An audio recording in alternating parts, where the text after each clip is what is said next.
제가 엊그제 이사 이제 하려고 견적을 이제 받았어요. 그 견적하는 분이 오셔서 막 이사 견적을 하시는 거예요. 그러면서 마지막에 이렇게 얘기했습니다. 이사하실 때 중요한 것 있으면 꼭 챙겨 두셔야 돼요라고 이야기하시는 거예요. 근데 제가 뭐라고 말씀드렸냐면 돈 되는 건 없습니다라고 얘기했던 것 같아요. 뭐 가방이나 뭐 비싼 거 이런 거 챙겨 놓으라는 거예요. 그리고 또 중요한 거 챙겨 놓으라고 해서 뭐 저희 집 챙겨놓을 게 없어서 그냥 나르시면 될 것 같아요. 그랬더니 갑자기 이분이 이런 얘기 하시는 거예요. 아니요, 또 아이들이나 또 아내분 해서 추억에 담긴 물건들은 좀 잘 챙겨 놓으세요. 나중에 저희 이사하다 보면 없어지고 났는데 특히 아이들이 별것도 아닌 것 같지만 아이들이 그거 굉장히 귀하게 여기는 것들이 있어서 간혹 자기들도 당황스럽게 아이들이 울고 하는 때가 있었다는 거예요.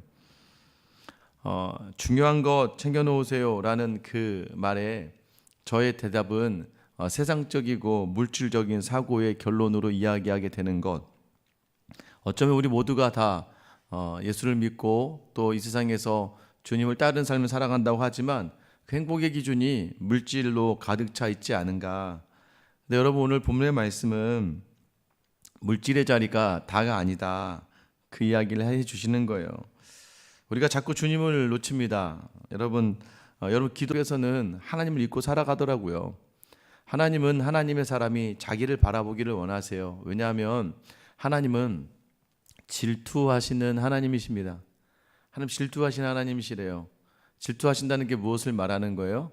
하나님은요, 우리가 다른 것을 바라보는 것을 원하지 않으신다는 거예요. 부부간에 서로 질투하잖아요. 아내가 남편을, 남편이 아내를, 다른 남자 바라보고 다른 여자 바라보는 거 여러분 원하지 않잖아요. 나만 바라보기를 원한다는 건 그와 동일한 것 같습니다.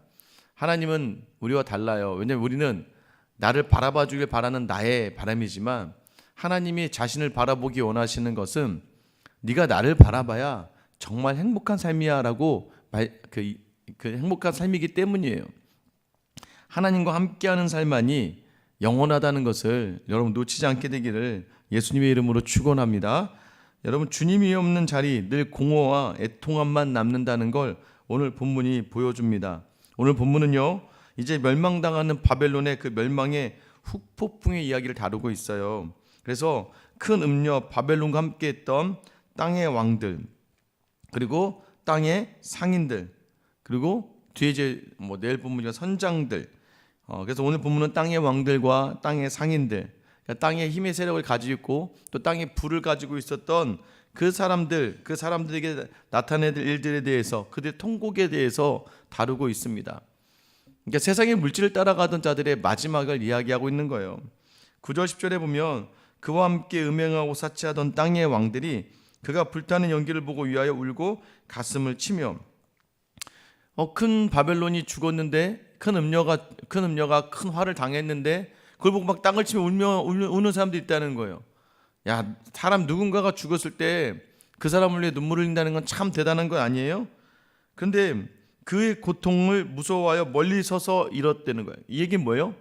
하나님이 음녀를 심판하실 때 하나님께서 그 바벨론을 심판하실 때 여러분 땅의 왕들 아무 힘이 없다는 거예요. 여러분 힘 있는 사람은요 무슨 일이 있으면 가서 중재를 하거나 말리거나 제재를 할 수 있겠죠. 그런데 하나님의 심판 가운데는 이 세상의 어떠한 힘도 그 심판을 막을 수 없고 어떠한 세력도 그 심판의 자리에 제재를 할 수 없다라는 것을 이야기해요. 그런데 이 땅의 왕들이 외치면서 뭐라고 합니까? 큰 성, 견고한 성. 여러분 우리가 눈으로 볼 때는 정말 크고 견고하게 느껴진단 말이에요. 그런데 바벨론이 1시간에 내 심판이 이르렀다. 이 1시간이라는 숫자는 정말 순식간에 너에게 심판이 이르렀구나라는 것을 이야기하는 거죠. 그럼 보시죠. 요즘에도 되게 유명한 탤런트가 한순간에 은퇴 선언하고 나락으로 갔는데 어렸을 적에 소년원에서 이야기 많죠. 근데 여러분 저는 딱 하나예요. 저는 진실된 사과 그게 더 자기 자존심보다 더 귀했는지 모르겠는데 아니면 홧김에 또 은퇴를 할 수도 있겠죠. 여러분 가장 중요한 것은 뭐예요? 어렸을 때의 실수는 다음을 위해서 필요한 교화의 자리가 될 수도 있습니다.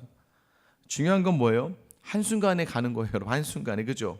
한순간에 훅 가는 거. 그래 미리 자기의 죄를 돌아보고 새롭게 자리하고 계속해서 그 자리대로 준비해 가야 되는 거죠. 세상의 권력이 한순간에 나락으로 가는 일들을 여러분 얼마나 많이 보게 됩니까? 심지어는요, 그냥 죽임 당하는 거예요, 여러분. 그냥 사라지는 거예요. 아직도 기억하는 게 그 우리 탄자니아 정혜선 교사님이 그 독재 정권에 의해서 이 선교사 더 이상 이 선교를 할 수 없게 이제 거의 비자가 나오지 않으니까 쫓겨나게 되죠. 쫓겨나게 되면서 야, 저 독재 정권 어떻게 하나 하는데 1년 만에 그냥 죽어버리더라고요. 뭐 어떤 죽음의 이유는 모르겠지만 1년 만에 사라지고 말더라고요. 여러분, 세상의 권력 한순간에 사라진다는 걸 이야기하는 겁니다. 화 있을 것이다, 반드시. 큰 성 견고한 성 바벨론이요. 여러분, 멸망은 한순간입니다. 그러니까 세상을 붙들고 있던 자리에 한순간에 무너지고 만다는 것을 아셔야 돼요. 뭐 영화, 드라마, TV 뭐 그것뿐만 아니라 신문을 보셔도 알잖아요. 한 사람이 모두에게 인정받고 모두에게 부러움을 사던 한 사람이 한순간에 나락으로 가게 되는 일들이 많다는 거예요. 힘은 아무것도 아니다. 땅의 임금들 아무것도 할 수 없다. 두 번째는요, 땅의 상인들의 통곡입니다. 11절에 보면 땅의 상인들이 그를 위해 울고 애통하는 것은 다시 그들의 상품을 사는 자가 없음이라. 여러분, 땅의 상인들도 울었대요. 울고 통곡했대요. 여러분, 울고 통곡하다, 참 누가 보면 정말 특별한 관계? 예, 맞습니다. 특별한 관계인데요, 어떤 그를 위한 것이 아니라 나를 위한 울음이 된다는 거예요. 나를 위한 울음. 왜냐하면 더 이상 큰 음료 바벨론 때문에 먹고 살던 상인들이 더 이상 상품을 팔 수가 없었대요. 아무도 자기 상품을 사지 않았대요. 모든 것을 물질 만능주의로 여기고 자신의 부를 축적하고 자신의 재물을 모았던 많은 사람들이 한순간에 무너질 거라는 걸 이야기하는 거예요. 얼마나 처량합니까? 예전에 섬기던 교회 중에 어떤 한 분이요, 뭐 남편분은 교회 안 다니셨는데 남편분이 용인에 이렇게 큰 큰 논을 땅을 엄청 많이 소유하고 계셨던 거예요. 힘들고 어렵게 농사 지으면서 버벅버벅 사셨는데 어느 날 그 땅이 뭐 재개발되면서 엄청 땅값이 많이 오른 거죠. 근데 이분이 좀 그거를 자녀들도 다 어렵게 살았거든요. 자녀들에게 좀 땅을 팔아서 주면 되는데 그 땅이 자기 거예요. 아무도 이것을 건드릴 수가 없는 거예요. 결국에는 자녀들도 좀 아버지 도와달라고 했는데 아버지가 도와주질 않는 거예요. 이건 내 거래요, 내 거. 어느덧 자녀보다도 그 땅이 내 우선이 되어버리고 마는 거죠. 결국에는요, 뭐 사람이 오래 삽니까? 얼마 안 있다가 소천하셨는데요, 자녀들 한 명도, 그러니까 장례는 그냥 순식간에 후다닥 끝나버리고 그 뒤도 안 돌아보고 자녀들이 그 땅을 바로 나눠서 가져가 버리고 말더라고요. 결국 자기 거 아니었던 거죠. 그거 쥐고 있어봤자 오히려, 그리고 그 장례식장에서요, 자녀들이요 눈물 한 방울 안 흘립니다. 그냥 그렇게 살다가 가신 거지 뭐. 여러분들, 눈물은요, 나를 위한 사람, 나를 위한 사랑, 그것이 느껴졌을 때 눈물이 나는 거예요. 여러분, 이 땅의 상인들이요, 자신의 장사가 안 되는 거예요. 자신의 유익이 없는 거예요. 더 이상 사람들이요, 바벨론을 보고 그를 짐승으로 여기며 그 짐승을 보고 경배하지 않게 되거든요. 그러니까 상품이 안 되는 거예요. 여러분, 에베소 교회에서 이 바울이 두란노 서원을 딱 만들어 놓고 3년 가까이를 말씀을 전합니다. 에베소 교회가 얼마나 달라졌는지, 이 말씀으로 말미암아 에베소 교회 더 이상, 그 당시 아데미 성전이라고 아데미 여신을 섬기던 성전이 있었고, 여기에 에베소 지역에 그 수입원, 많은 사람들 그 상가를 이루는 사람들이 바로 이 신상을 만드는 은장색이라고 이야기해요. 은으로 이 아데미 신상을 만드는 사람들이었단 말이에요. 이들이요, 처음에는 바울이 뭘 하든 뭐 하든 뭐 신경 안 씁니다. 여러 세상 사람들이요, 사실 그렇게 신경 안 써요. 근데 그러다가 갑자기 바울 때문에 이 믿음의 사람이 늘어나면서 더 이상 아데미 신상을 사는 사람이 하나도 없게 돼요. 이들이 분노하며 그때서야 바울을 죽이겠다고 막 덤벼드는 거죠. 여러분, 세상에 좋은 사람 하나도 없습니다. 여러분, 놓치지 마셔야 돼요. 여러분, 세상에 좋은 사람이 어디 있습니까? 직장에서도요, 저분 온화하고 보통 이제 착하다 좋은 사람의 특징이 말수가 별로 없고 조용하고 그냥 보면 웃어주는 사람들. 저같이 말을 많이 하게 되면 좋은 사람이 아닐 가능성이 많이 높습니다. 그런데요, 조용하고 온화한 분들은 교회에서든 직장 공동체든 굉장히 저분 참 좋은 성품이다라고 이야기하지만 언제 확인할 수 있어요? 그분과 어떤 일이 걸렸을 때, 직접적으로 그분을 좀 귀찮게 해야 되거나 그분 자기가 불편할 일이 생길 때 반응하는 모습을 보면 그 사람이 좋은 사람인지 아닌 사람인지 알 수 있습니다.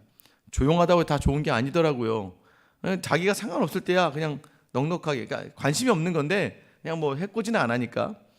근데 참 저분 참 조용하고 좋았던 것 같았는데 자기가 불편해지거나 일이 좀 꼬이면 막 달라지는 분들이 많이 있으세요. 여러분 기억해야 됩니다. 우리의 모든 자리가요, 우리 모든 삶의 자리가 다 그렇게 된다는 거예요.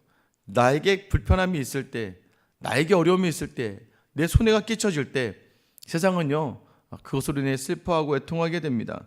여러분 그래서 물질의 자리로 가다 보면 이런 일들을 경험하게 되고, 여러분 오늘 파는 물건들이 쭉 나오죠. 근데 마지막 13절 마지막에 보면 종들과 사람들의 영혼이라 라고까지 나와 있어요. 영혼까지 판다. 그래서 우리가 알고 있죠. 야, 영혼까지 판다. 이런 표현들이 있잖아요. 결국 자신을 잃어버리고 마는 거예요. 모든 것이 이제 끝났다는 거예요. 이전에는 현혹되어진 세상의 것들이 막 사람들 현혹시켜서 영혼까지 팔아서 자신의 인생도 망칠 정도로 그 세상의 부귀에 모든 초점이 맞춰져 있었는데, 심판의 때가 될 때 그 부귀를 따르던 모든 사람들, 그걸 팔고 자기 유익을 찾던 모든 사람들은 다 끝나게 돼버리고 만다는 걸 이야기하고 있는 거예요. 그리고 14절 마지막 이렇게 얘기합니다. 바벨론아, 내 영혼이 탐하던 과일이 내게서 떠났으며 맛있는 것들과 빛난 것들이 다 없어졌으니 사람들이 결코 이것들을 다시 보지 못하리로다. 네가 꼬였던, 여러분 선악과 기억나시죠? 이 뱀이 하와에게 야, 이거 먹으면 하나님처럼 된다. 이 세상 사람들을 꼬이고 미혹하고 유혹했던 모든 것들, 자기가 가지고 있었던 모든 것들, 그거 이제 다시는 보지 않게 하시겠다는 거예요. 하나님의 결단입니다. 여기서 빛난 것들이라는 것은 기름진 것들을 이야기해요. 그리고 맛있는 것들이라는 것은 기름진 것들을 이야기하고요, 빛난 것들이라는 것은 아름답고 찬란한 것들을 이야기합니다. 결국 이 모든 것은 사라질 것들이다. 여러분 우리는 자꾸 이 땅을 살아가면서 이 땅이 영원하지 않은 것을 영원한 것처럼 붙들고 살아갈 때가 참 많습니다. 그 결과가 뭐라는 거예요? 땅의 왕들과 상인들처럼 모두 울고 가슴을 치고 애통하게 된다는 걸 이야기하는 거예요. 여러분 믿음의 사람은요 회개의 자리에서 울고 통회하게 됩니다. 그런데요 이들은 자신들의 이익을 상실해서 우는 것이지 결코 그 중심에 사랑이 있어서 그런 게 아니라는 걸 아셔야 돼요. 그러나 사람을 통해 붙잡는 모든 것들, 이것이 다 허상이다. 여러분 오늘 이 시간 자꾸 그걸 추구하다 보면 자신의 영혼까지 팔아버린다는 것을 놓치지 마셔야 됩니다. 여러분 세상의 가치가 무너질 때 어떻게 오십니까? 여러분 언제 제일 슬프세요? 언제 제일 아프세요? 여러분 때로는 당연하게 그럴 수 있다라는 것을 놓치지 마셔야 됩니다. 세상에 집중하다가 정말 하나님의 것을 놓칠 수가 있어요. 내 유익과 이익을 상실했을 때 분노하지 마십시오. 나를 무시하고 나를 비하하는 자리, 여러분 그때 무너지죠. 또 성공을 위한 나의 삶은요 우리의 영혼을 팔아버리게 된다는 거예요. 나도 모르게 경제적인 유익을 따르고 세상의 힘의 유익을 따르다가 보면 우리도 모르게 그 죄의 구조에 막 휘말리게 되는 겁니다. 여러분 혹시 내가 가장 귀하게 여기는 내 영혼이 탐하는 과일이 무엇일까요? 이런 그거 내려놓지 않으면요 여러분 선악과를 따먹는 하와 같은 죄의 자리에 서게 되는 걸 이야기하는 거예요. 결국 뭘 얘기하는 거예요? 주님이 없는 자리에 애통함만 있다. 그러나 주님이 계시는 자리는 반드시 기쁨과 유익과 희락과 화평이 있다라는 것을 여러분 놓치지 마셔야 됩니다. 여러분 그거 붙들고 있다가 무너지는 인생들이 얼마나 많습니까? 여러분 우리 시간 기억하셔야 돼요. 세상의 것을 내려놓으면 참 편안합니다. 여러분 세상의 것을 내려놓으라고 해서 이게 다 필요 없다는 게 아니에요. 여러분 하나님을 통해 보라는 거예요. 지금 계속해서 요한계시록은 우리에게 뭘 얘기하냐면 네 생각으로 좀 살지 마. 네 생각과 네 지혜와 네 경험이 우선이 아니라 모든 것을 다 하나님을 통해서 바라보라는 거예요. 우리의 생각으로 바라보다 보면 우리는요 감정적으로 감당을 못해요. 왜냐?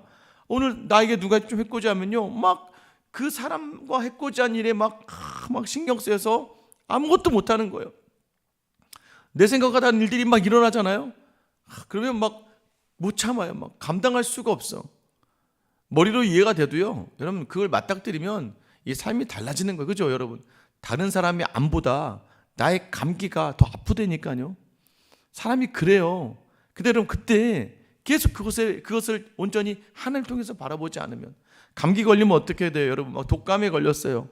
그때 하나님을 통해 바라보지 않으면 내가 누구 때문에 옮는 거야? 이렇게 내가 죄수 누가 옮겼지? 내가 이렇게 재수가 없고 내가 이렇게 운이 없는 거야. 이런 그러다 보면 막 무너져요. 근데 독감이 왔을 때 주님을 생각하면, 야, 내 몸 하나 내가 맘대로 못하는 거구나.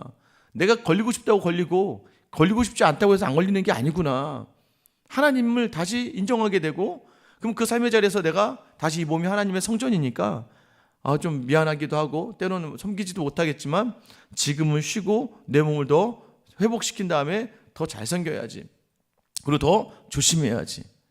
여러분 자꾸 자기 자신을 똑같은 일을 당하면서 계속 후회와 다시 한번 여러분 후회로 반복한 삶을 살지 마시고, 여러분 주어진 모든 자리를 하나님을 통해서 바라보는 거예요. 나를 해코지 하는 사람들이 있을 때 여러분 영원하지 않은 그 사람과의 이야기 하지 마시고 하나님이 주신 이 자리를 여기며 하나님께 답을 내어놓는 여러분이 되어야 됩니다. 오늘도요, 주님을 담아, 세상이 보기에는 애통할 이유가 너무나 많음에도 불구하고 주님을 담음으로 말미암아 주님으로 해석하면서 그 자리를 기쁨으로 만들어내는 능력의 믿음을 가진 여러분 되시길 예수님의 이름으로 축원합니다. 기도하겠습니다. 사랑의 하나님 아버지, 오늘 우리의 삶의 자리가 땅의 임금들과 같이 또 땅의 상인들과 같이 세상의 힘과 세상의 부귀를 추구하다가 어떻게 보면 물질주의로 나아가다가 나의 유익으로 나아가다가 끝내 통곡하며 손에 아무것도 남지 않는 연약하고 무너질 인생이 되지 않게 오늘도 주님을 붙들고 주님을 놓치지 않고 나아가는 우리 모두가 되게 하여 주시옵소서. 사랑의 하나님, 맞습니다. 이렇게 이야기를 해도 당장 내 안에 금전적인 어려움이 생기고 내 안에 건강에 문제가 생기며 내 가족의 어려움이 닥치고 하나님 관계의 어려움 속에서 나를 무시하고 시기하며 질투하며 나를 어렵게 하는 이들을 바라볼 때마다 사실 무너집니다. 하나님, 그 모든 것보다 모든 자리를 하나님으로 해석할 수 있는 믿음 주시고 그 믿음으로 오늘을 넉넉하게 이겨내는 사랑하는 주의 자녀들 다 되게 하여 주시옵소서.